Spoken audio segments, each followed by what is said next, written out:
नमस्ते दोस्तों, आप सभी का स्वागत है मेरे चैनल पर। दोस्तों, हमारा पड़ोसी मुल्क पाकिस्तान हमेशा इस बात को लेकर परेशान रहता है कि दुनिया भर के देशों में अपना एक अच्छा नाम क्यों नहीं कर पाया। चाहे वो मेडिकल इंडस्ट्री हो, एजुकेशन हो, एक्सपोर्ट्स हो, टूरिज्म हो या फिर एग्रीकल्चर हो। पिछले 75 सालों में पाकिस्तान ने किसी भी फील्ड में अपना एक दर्जा नहीं साबित कर पाया। इसका एक मुख्य कारण यह है कि पाकिस्तानियों ने कभी अपना सच स्वीकार नहीं किया। मेरा कहने का मतलब है, कभी वो अपने आप को अरब समझते हैं या टर्किश समझते हैं या कुछ और समझते हैं, मगर वो अपने आप को इस खित्ते का नहीं समझते। और पाकिस्तानी दुनिया भर में जाने जाते हैं मजहब को एक हथियार की तरह इस्तेमाल करने के लिए, चाहे वो अपने ही लोगों पर हो या पड़ोसी मुल्क पर हमला करने के लिए हो। दोस्तों, इस वीडियो में आप देखेंगे मेजर गौरव आर्या, इश्तियाक अहमद और अमजद आयुब मिर्जा को पाकिस्तानियों को उनकी सच्चाई बताते हुए देखेंगे।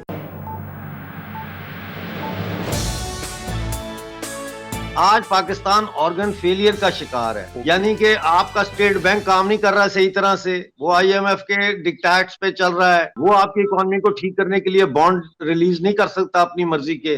आपकी फौज के अंदर हकानी ग्रुप की शक्ल में और रिटायर्ड फौजी अफसरों के ग्रोहों की शक्ल में फौज तकसीम है। फौज में इतनी हिम्मत नहीं है कि फौज मार्शल तो कुजा फौज इमरान खान के खिलाफ ही कोई बयान ही दे दे। आपका जो पूरा जुडिशियल सिस्टम है वो कोलैप्स हो चुका है। इसी तरह से आपका जो पुलिस का सिस्टम है कोलैप्स हो चुका है। आप जरा स्टैटिस्टिक्स निकाल के देखें, इस्लामाबाद में कितनी चोरियां हो रही हैं, कराची को भूल जाएंगे आप। इसी तरह से आपका जो फाइनेंस सिस्टम है वो टोटली कोलैप्स हो चुका है। इसको कहते हैं organ failure. Finance, economy, police, judiciary, army, these are the organs of a state that maintain the whole body of the country. Functioning of a state. When these organs, one or two collapse, the state can still manage. Okay. Now there's a total collapse of each and every organ, बल्कि endocrine system जो होता है, जो enzymes पैदा करता है, वो भी तबाह हो चुका है इस वक्त। पाकिस्तान में रिटर्न ऑन इन्वेस्टमेंट नहीं है। आपको एक क्लाइमेट बनाना पड़ेगा। पाकिस्तान में जब कोई विदेशी आएगा और बोलेगा कि मुझे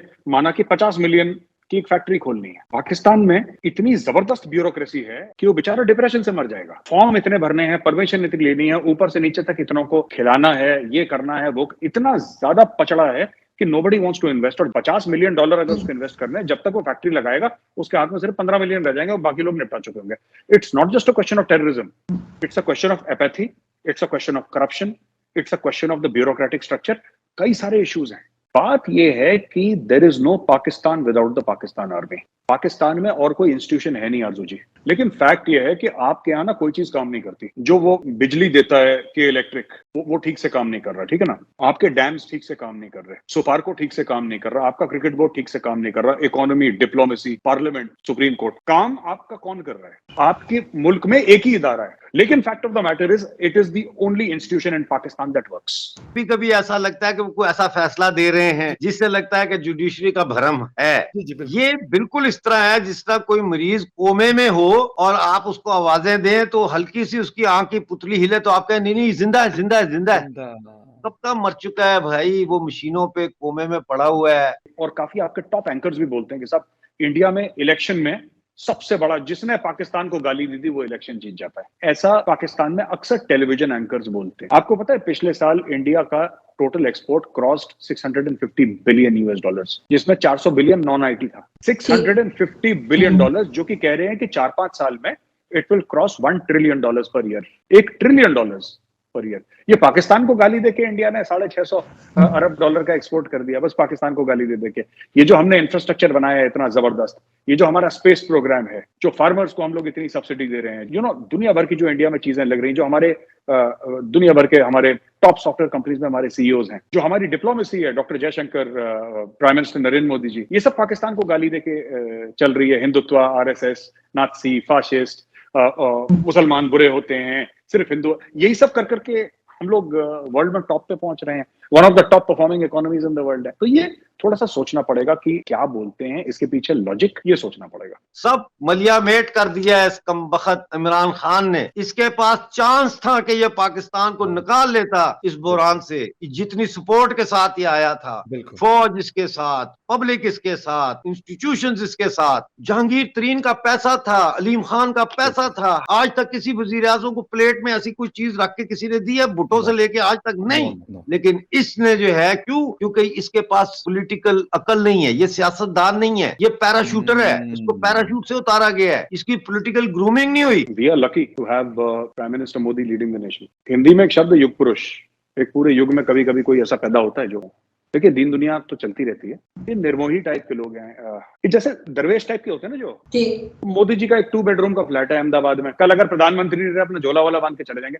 वो तोशाखाना की चीजें भी छोड़कर आ गए थे ना, उनको कोई मतलब नहीं है। ये हमारे जो यूपी के जो चीफ मिनिस्टर हैं योगी आदित्यनाथ जी, ये भी ऐसे ही हैं, ये दरवेश टाइप के लोग। मैं आपको बताता हूँ, इन्होंने इंडिया को जिस लेवल पे पहुंचा दिया है डिप्लोमेसी के नाम पे, डॉक्टर जयशंकर जबरदस्त। पाकिस्तानी में टीवी देखता रहता हूँ, ये लोग जैसे बात करते हैं ना कि हमारी डिप्लोमेसी इंडिया जैसी क्यों नहीं है। जयशंकर साहब इज टोटली कमिटेड, उनका अपना जहाज है, अपना क्रू है, वो उड़ते रहते हैं, जाते रहते हैं, इंडिया के लिए सेवाएं अपनी देते रहते हैं। He is a career diplomat. पहली चीज मुल्क के लिए मोहब्बत है, वो जो जज्बा है दिल में कि this is my country. I am sorry to say, ये आप मैच नहीं कर सकते, मैं बता रहा हूं आपको, ये मैच नहीं कर सकते। दीज पीपल अक्रॉस आपके यहाँ ना, they are too involve in their own families. हमारा खानदान, मेरा बेटा, मेरा चाचा, मेरा ताया, इनका कोई है नहीं यहाँ पे इंडिया में, इनका कोई नहीं है। योगी आदित्यनाथ अपने खुद के घर में गए थे भिक्षा मांगने के लिए। जस्ट इमेजिन कि उनके मदर के दिल में क्या, कि मेरा बेटे का क्या हाल है। तो ये लोग दरवेश टाइप के लोग हैं, इनको इनकी जो कमिटमेंट है ना, ये मोदी जी को तो इंसोम्निया हो रहा है, मुझे शक है कि नींद वींद नहीं आती इनको, 2 ढाई 3 घंटे सोते होंगे दिन में। ये इनका हर समय सिस्टम ऑन रहता है।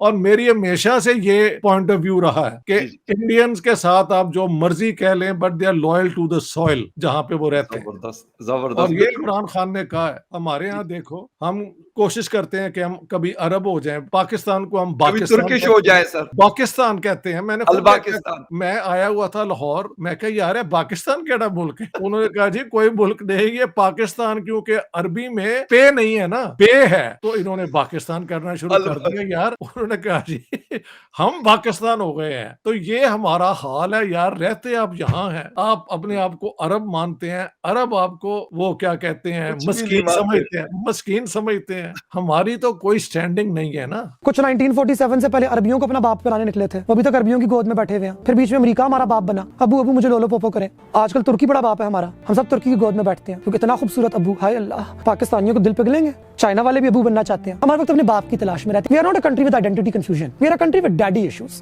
इंडिया कहता है ठीक है हम तुमसे ये लेंगे, तुम इतना इन्वेस्ट करो। अगर जर्मनी ने 10 अरब यूरोज इन्वेस्ट करने की बात करी है इंडिया में, तो जर्मनी को कहीं ना कहीं भरोसा है कि 10 के 20 मिलेंगे हम। इशू ये है, ये लोग जाके बात ही उल्टी करते हैं, ये अपने मतलब की बात करते हैं, उसके मतलब की बात नहीं करते। ये कहते हैं जनाब थोड़ा सा कश्मीर के बारे में बोल दो। कश्मीर के बारे में बोलने में जर्मनी को क्यों फायदा होगा, क्या फायदा? उसको तो ये भी नहीं पता कश्मीर है कहां पे। इस्लामोफोबिया के पीछे पड़ गए। ये बात ही 2 चैप्टरों पे करते हैं, पहला चैप्टर कश्मीर है, दूसरा चैप्टर इस्लामोफोबिया। अच्छा, दोनों में दुनिया को इंटरेस्ट नहीं है। The world is not interested in Islamophobia. किसी को 2 रुपए का इंटरेस्ट नहीं है, किसी को 2 रुपए का इंटरेस्ट नहीं है। आपके खुद सबसे अच्छे जो दोस्त हैं चाइनीज, पाकिस्तान शहद से मीठी, हिमालय से ऊंची, समंदर से गहरी दोस्ती, आयरन ब्रदर्स, जय और वीरू, सीता और गीता, मर जाएंगे मिट जाएंगे, मौसी जी टावर पे चढ़ जाएंगे। अच्छा, वो जो चाइनीज दोस्त है अर्जु जी, उसने हांगकांग के बिजनेसमैन भेजे कश्मीर में इन्वेस्ट करने के लिए। दोस्तों, अगर आपको ये वीडियो अच्छा लगा तो प्लीज इसे लाइक करें, अपनी राय कमेंट करें और इस वीडियो को शेयर करें और मेरे चैनल को सब्सक्राइब करें और बेल आइकन दबाएं। अगले वीडियो तक के लिए नमस्कार, धन्यवाद, जय हिंद।